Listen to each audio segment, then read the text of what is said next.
ఓం సాయిరామ్. ఆ సాయినాథుని ఆశీర్వాదంతో ప్రతి ఒక్కరూ ఆనందంగా, ఆరోగ్యంగా, అష్టైశ్వర్యాలతో ఉండాలని మనస్ఫూర్తిగా కోరుకుంటున్నానండి. అనంతకోటి బ్రహ్మాండ నాయక, రాజాధిరాజా, యోగిరాజా, పరబ్రహ్మ, శ్రీ సచ్చిదానంద సద్గురు సాయినాథ్ మహారాజ్కి జై. ఈరోజు బాబా గారు మన కోసం పంపించిన సందేశం ఏంటంటే, సరిగ్గా 5 రోజుల తర్వాత నీ జీవితంలోకి ఆనందంతో ఒక శుభవార్తని తీసుకొని వచ్చాను. ఒక్కసారి జాగ్రత్తగా ఒంటరిగా వినమని బాబాగారు అయితే అంటున్నారండి.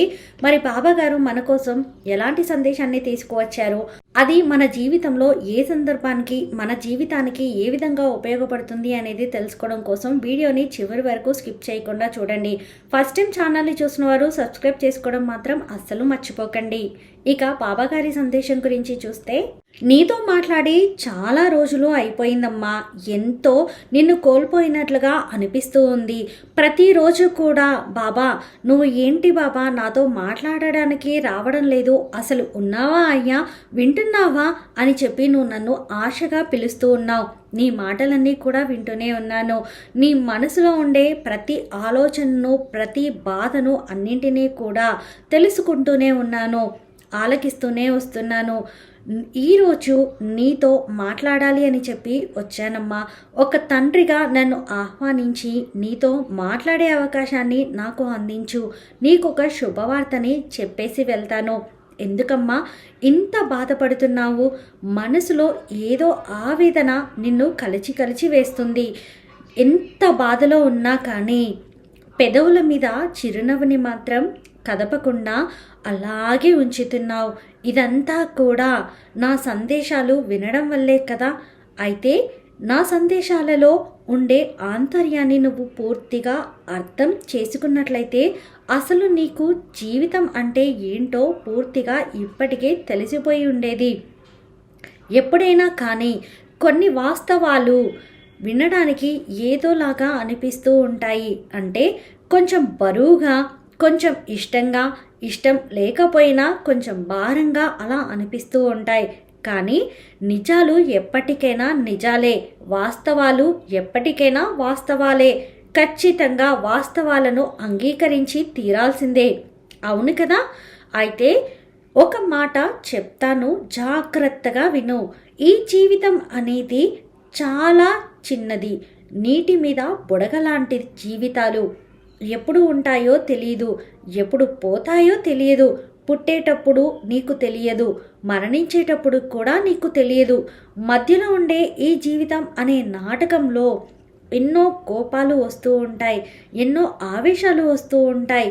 ఒకరి పట్ల ఒకరికి కోపాలు, ద్వేషాలు ఏర్పడతాయి. అన్నింటికీ కూడా మూల కారణం డబ్బు ఎంత ఉన్నా కూడా మనిషి తన పొట్టకి పట్టేంత అన్నాన్ని మాత్రమే తినగలుగుతాడు.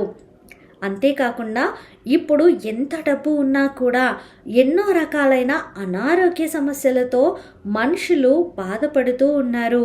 తెలుసుకోవాల్సిన వాస్తవాలు ఏంటి అంటే, ధనం కంటే ముఖ్యం ఆరోగ్యం అనేది మనిషి దగ్గర ఉండాలి. అంటే ఆ మనిషి ప్రశాంతంగా ఉండాలి, నవ్వుతూ ఉండాలి, ఆనందంగా ఉండాలి. పెదవుల మీద చిరునవ్వుని ఎప్పుడూ కూడా పోగొట్టుకోకూడదు. ఇలా ఒక మనిషి ఆనందంగా ఉండాలి, ఉత్సాహంగా ఉండాలి, ఆరోగ్యంగా ఉండాలి, మానసికంగా బలంగా ఉండాలి. అంటే మొదట ఆ మనిషి ప్రశాంతంగా ఉండాలి. అంటే పూర్వజన్మల పాపాలు అనేవి, పుణ్యాలు అనేవి ఆ మనిషిని అతలాకుతలం చేస్తూ ఉంటాయి.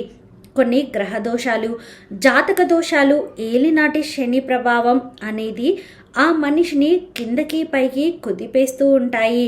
వీటన్నిటినీ కూడా తట్టుకొని ఎన్నో కష్టాలను భరిస్తూ, ఒక పక్క భర్తల వల్ల కష్టాలను అనుభవిస్తూ, మరొక పక్క బిడ్డల వల్ల కష్టాలను అనుభవిస్తూ మానసికంగా ఆనందంగా ఉండాలి అంటే ఎలా కుదురుతుంది బాబా చెప్పు అని చెప్పి అడుగుతూ ఉన్నావా?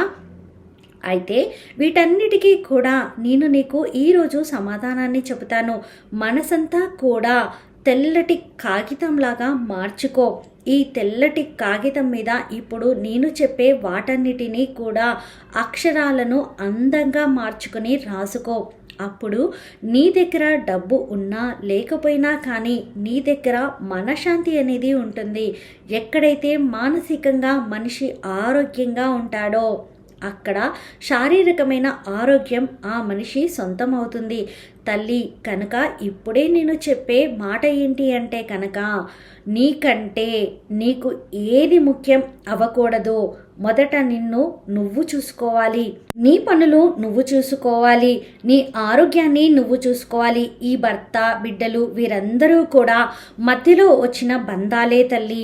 కేవలం నువ్వు వారి కోసమే ఆలోచిస్తూ వారి కోసమే రోజులు నెట్టుకుంటూ వెళ్తూ నీ యొక్క ప్రతి జీవిత క్షణం అనేది ఒక్క క్షణాన్ని తీసుకొని చూస్తే నీ గురించి వచ్చే ఆలోచనలే అందులో ఉండకుండా వారి గురించి వచ్చే ఆలోచనలు మాత్రమే నీకు అందులో ఉంటాయి. ఇదంతా కూడా దేనికి తల్లి? ఇది నీ జీవితం. నీ జీవితంలో నువ్వు మాత్రమే ఉండాలి. అనవసరమైన బాధలని, కష్టాలని, నష్టాలని, దుఃఖాలని వేటిని కూడా నీ జీవితంలోకి నువ్వు రానివ్వకుండా ఉండాలి. అంటే మనుషుల మధ్య ప్రేమను తగ్గించుకోవాలి. నిన్ను నువ్వు ప్రశాంతంగా మలుచుకోవాలి. నాకు నేనే అని ఎప్పుడైతే నీకు అనిపిస్తుందో అప్పుడు మనుషుల మీద ప్రేమ అనేది నీకు పూర్తిగా తగ్గుతుంది. ఇక్కడ నా మాటలను నువ్వు రెండు రకాలుగా అర్థం చేసుకోవచ్చు. అది ఎలా అంటే, బాబా ఇక్కడ మనుషుల మీద ప్రేమలు లేకుండా ఒకరితో ఒకరికి బంధాలు ఎలా ఏర్పడతాయి? తల్లి బిడ్డల మధ్య ప్రేమలు లేకుండా ఎలా ఉంటాయి? భార్యాభర్తల మధ్య ప్రేమలు లేకుండా ఎలా ఉంటాయి? ఇదంతా కూడా అలా ఉంటేనే కదా బాబా మా మధ్య బంధాలు అనేవి నిలబడేవి అంటే ఖచ్చితంగా నేను దానికి అంగీకరిస్తాను. కానీ కాకపోతే వారే నీ సర్వస్వం అని చెప్పి నువ్వు పూర్తిగా నిర్ణయించుకొని ఇక్కడ వారు ఏ విషయంలో వారి జీవితంలో ఏ విషయం జరుగుతున్నా కానీ అది కేవలం నీకు చెప్పే జరగాలి, నీ అంగీకారం తీసుకునే జరగాలి. వారు ఎక్కడికి వెళ్తున్నా నీతో మాట్లాడి నీతో ఒక మాట చెప్పి నీకు విలువనిచ్చి వెళ్ళాలి అంటే అందరి మనస్తత్వాలు వాళ్ళు కూడా ఒకలా ఉండవు కదా. వారి మనస్తత్వం ఒకలా ఉండదు కదా తల్లి. చేతికి 5 వేళ్ళు ఉంటే 5 వేళ్ళు సమానంగా ఉన్నాయా చెప్పు? ఒక వేలు పొట్టిగా ఉంటే మరొక వేలు పొడవుగా ఉంటుంది, మరొక వేలు మధ్యస్థంగా ఉంటుంది, ఒక వేలు లావుగా ఉంటే మరొక వేలు సన్నగా ఉంటుంది. ఇలా చేతికి ఉన్న 5 వేలల్లోనే ఇంత తేడా ఉంటే ఎక్కడో పుట్టి పెరిగి వచ్చిన వాళ్ళు ఇప్పుడు ఏదో ఒక బంధం కలిపింది అని చెప్పి నీకు తగ్గట్టుగా పూర్తిగా వారు మారాలి అంటే అది జరిగే పనేనా చెప్పు? ఒక్కసారి నువ్వు అలా వారి వైపు నుంచి ఆలోచించి చూడు. నీ జీవితం అనేది నీకు ఎంత ముఖ్యమో వారి జీవితం కూడా వారికి అంతే ముఖ్యం కదా. అవును, ఇక్కడ నువ్వు పూర్తిగా గుర్తుంచుకోవాల్సిన కొన్ని ముఖ్యమైన తెలివైన ఆలోచనలు ఏంటి అంటే, మొదట నిన్ను నువ్వు చూసుకొని నిన్ను నువ్వు ప్రేమించుకొని నీ గురించి నువ్వు ఆలోచించుకొని నీ ఆరోగ్యం పట్ల నువ్వు జాగ్రత్తను తీసుకొని నీ సంతోషాన్ని నువ్వు చూసుకొని నీ వైపు నుంచి 100% ఓకే అనుకున్నప్పుడు అవతలి వారిని ప్రేమించు. అవతలి వారు కూడా నిన్ను 100% అభిమానిస్తున్నప్పుడు ప్రేమిస్తున్నప్పుడు నువ్వు అటు నుంచి 100% అభిమానించాలి. అవతలి వారు కూడా నిన్ను 100% నీ యొక్క మంచి చెడు నిజం అబద్ధం నీ జీవితంలో ఏం జరుగుతుంది, నీ జీవితంలో ఏం జరగడం లేదు, నువ్వు తిన్నావా, పడుకున్నావా, లేచావా, ఆరోగ్యం ఎలా ఉంది, ఇవన్నీ కూడా నీ గురించి అవతలి వారు చూస్తున్నప్పుడు నువ్వు కూడా వారి జీవితాల్లో వీటన్నిటి గురించి ఆలోచించు. అంతేకాని వారు అసలు నిన్ను పట్టించుకోకుండా నిన్ను తిన్నావా, ఉన్నావా, లేదా పడుకున్నావా ఇవి ఏవి కూడా అడగకుండా అసలు నీ గురించి ఒక్కరు కూడా కొంచెం కూడా 100కి 10% కూడా నిన్ను పట్టించుకోనప్పుడు నువ్వు 100% వారి గురించి పట్టించుకోవడం అనేది ఎంతవరకు న్యాయం అవుతుంది? ఒక్కసారి ఆలోచించుకో. నువ్వు మంచైనా చెడైనా అటు ఉండాలి ఇటు ఉండాలి. అవసరానికి మాత్రమే నిన్ను ఒక వస్తువులాగా వాడుకొని అవసరం తీరిపోయిన తర్వాత నిన్ను పక్కన పడేసే వాళ్ళ గురించి ఎక్కువగా ఆలోచించకూడదు. వారు నీ అవసరానికి నిన్ను వాడుకుంటున్నారు, నువ్వు వారి అవసరానికి వాడుకోవాలి. ఇక్కడ పాపాలు పుణ్యాలు అన్న విషయానికి వస్తే ఎవరి జీవితాలు వారు మోసం చేసుకోకుండా బ్రతికితే చాలు. నీలో ఉండే అంతరాత్మకు నువ్వు సంతోషాన్ని ఇవ్వాలి, ఆనందాన్ని ఇవ్వాలి, ఉల్లాసాన్ని ఇవ్వాలి, ఉత్సాహాన్ని ఇవ్వాలి, కాస్తంత చిరునవ్వుని మనస్ఫూర్తిగా అందించగలగాలి. నువ్వు నీ అంతరాత్మకు న్యాయం చేయనప్పుడు ఎదుటి వారికి ఏమాత్రం న్యాయం చేయగలుగుతావు? నువ్వు ఒక్కసారి ఆలోచించు. నిజం ఏంటి అంటే ఏం జరిగినా కూడా మన మంచికే అని చెప్పి అనుకోవాలి. నీ భర్త నువ్వు చెప్పిన మాట వినడం లేదు, నిన్ను ఏది కూడా సంప్రదించడం లేదు, ఏది కూడా తన జీవితంలో నీ ఇష్టానుసారం జరగడం లేదు అంటే ఇది నీ కర్మానుసారం అతని జీవితంలో నీ ఇష్టానుసారం జరగనప్పుడు, నీ జీవితం నీ ఇష్టానుసారంగా నువ్వు నడుపుకునే శక్తి నీలో ఉన్నప్పుడు నీ జీవితాన్ని నిర్లక్ష్యం చేసుకొని అతని జీవితం వైపు నువ్వు ఇలా ఉండు అలా ఉండు అని చెప్పి ఆంక్షలు పెట్టాల్సిన అవసరం లేదు అని చెప్పి చెప్తున్నాను. ఎప్పుడైనా కానీ ఎవరి మంచితనం వారిని కాపాడుతుంది. నువ్వు ఒకరిని ఈరోజు నీ వల్ల మంచి జరిగింది అంటే రేపు వారి వల్ల నీకు తప్పకుండా మంచి జరుగుతుంది. అది మంచైనా చెడైనా కానీ కర్మ ఫలితం అనేది ఎవరైనా కానీ మంచిగానైనా కానీ చెడుగానైనా కానీ అనుభవించి తీరాల్సిందే. మొదట నువ్వు నమ్ముకో, నిన్ను నువ్వు సంతోషపరచుకో, నీ పని గురించి నువ్వు ఆలోచించుకో, నువ్వు ఎలా సంపాదించుకోవాలో తెలుసుకో. ఇదంతా కూడా ఆలోచించుకున్న తరువాతనే నీకు ఇష్టమైతేనే నీకు మానసిక ఆనందం అనేది వస్తుంది. అనుకుంటేనే అవతలి వారి గురించి ఆలోచించాలి, అంతే తప్ప నిన్ను నువ్వు మోసం చేసుకుంటూ అవతలి వారి గురించి ఆలోచించకూడదు. నీకు ఇష్టం లేకుండా నీ మనసుని కష్టపట్టే హక్కు నీకు కూడా లేదు అన్న విషయాన్ని తెలుసుకో. ఎప్పుడైనా కానీ ఒక మాట చెప్తాను, జాగ్రత్తగా వింటావా? ఇప్పటి రోజుల్లో మనుషులు ఏ విధంగా ఉన్నారు అంటే కనుక నీ యొక్క అవసరాల కోసం వారి యొక్క పనులు గడిపించుకోవడం కోసం కాళ్ళు పట్టుకుంటున్నారు. అవసరం తీరిపోయిన తర్వాత అదే మనుషులు నిన్ను కాలితో తంతున్నారు. కనుక నీ యొక్క బలం ఏంటో, నీ యొక్క బలహీనత ఏంటో ఎప్పుడూ కూడా ఎవ్వరితో కూడా పంచుకోకూడదు.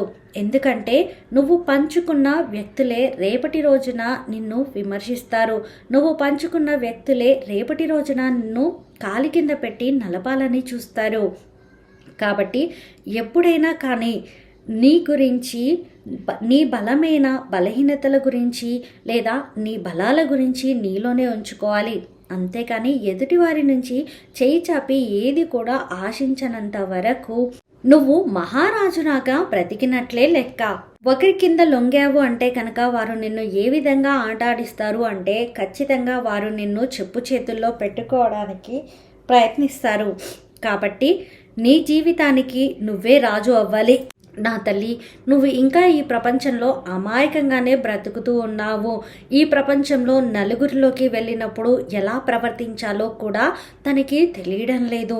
నా బిడ్డ ఈ రోజుకి కూడా నలుగురి చేత నవ్వించబడుతుంది. నా బిడ్డ ఈ రోజుకి కూడా మంచికి చెడుకి తేడా అనేది తెలుసుకోలేకపోతుంది.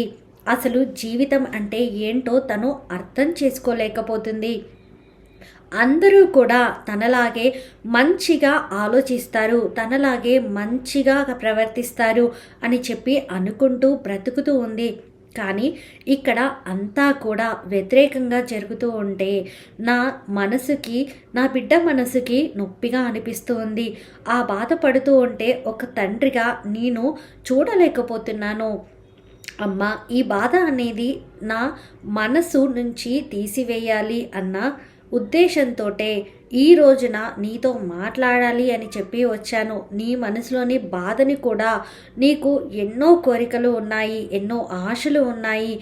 ఆ కోరికలు ఆశలు అన్నీ కూడా నీ జీవితంలోకి ఖచ్చితంగా నెరవేరుతాయి తల్లి. కానీ తొందరపడకు. ప్రతి దానికి కూడా ఒక సమయం అనేది రావాలి. ఈ సమయం వచ్చిన తర్వాత వాటిని ఆపడం అనేది ఆ భగవంతుని తరం కూడా కాదు. కాబట్టి సమయం వచ్చేంత వరకు కాస్తంత ఓర్పును పట్టు. నలుగురితో మంచిగా ఉండు. నలుగురిలో నవ్వుల పాలవ్వకో. నిన్ను నువ్వు జాగ్రత్తగా చూసుకో. నీ గురించి నువ్వు ఆలోచించుకో. మొదట నిన్ను నువ్వు సంతోష పెట్టుకున్నప్పుడు మాత్రమే నీ చుట్టూ ఉండే నలుగురు సంతోషంగా ఉంటారు అన్న విషయాన్ని గ్రహించు. అప్పుడే నీకు అన్నీ కూడా అర్థమవుతాయి. నీకు చెప్పాలి అనుకుంటున్న శుభవార్త ఇదే. నీ సంతోషాన్ని నీకు ఈరోజు అందివ్వాలి అనుకుంటున్నాను. ఈ బాబా నీకు తోడుగా ఉన్నంత వరకు ఏ కష్టం కూడా ఎవరు కూడా నిన్ను ఏమీ చేయలేరు. ముఖ్యంగా నీలో ఉన్నటువంటి బలాన్ని నువ్వు తెలుసుకొని నిన్ను నువ్వు ముఖ్యం అనుకొని ముందడుగు వేసిన రోజే నీకున్న కష్టాలన్నీ కూడా తొలగిపోతాయి అని చెప్పి బాబా గారు అయితే అంటున్నారండి. ఈ వీడియో మీకు నచ్చితే ప్లీజ్ లైక్ చేయండి. మరికొంతమంది సాయి భక్తులకు వీడియోని షేర్ చేయండి. ఫస్ట్ టైం ఛానల్ని చూస్తున్న వారు సబ్స్క్రైబ్ చేసుకుని పక్కనే ఉన్నటువంటి బెల్ ఐకాన్ని క్లిక్ చేయండి. ఆ సాయినాథుని ఆశీర్వాదంతో ప్రతి ఒక్కరూ కూడా ఆనందంగా, ఆరోగ్యంగా, అష్టైశ్వర్యాలతో ఉండాలని మరొక్కసారి మనస్ఫూర్తిగా కోరుకుంటున్నానండి.